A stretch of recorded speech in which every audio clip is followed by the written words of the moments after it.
how to enable or disable security alerts and end-to-end encrypted chats on Messenger apps. And okay guys, here in your mobile phone, first go to Messenger application. Here in Messenger application, go to three line on the upper left side on your screen. Okay, tap this and go to gear icon on the upper right side on your screen. Okay, now you can find below the privacy and safety here in preference section. Okay, tap this and privacy and safety. Here in security section, you can see here the end-to-end encrypted chats. Okay, here you can manage your end-to-end encrypted chat settings.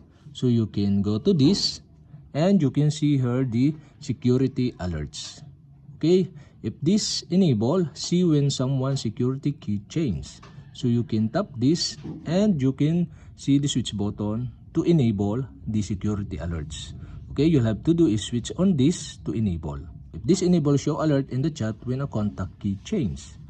And that's it. Okay, you have successfully enabled. And to disable again, you'll have to do is switch off the switch button on the right side. And that's it. Okay, you have successfully enabled or disabled security alerts and end-to-end encrypted chats on Messenger app.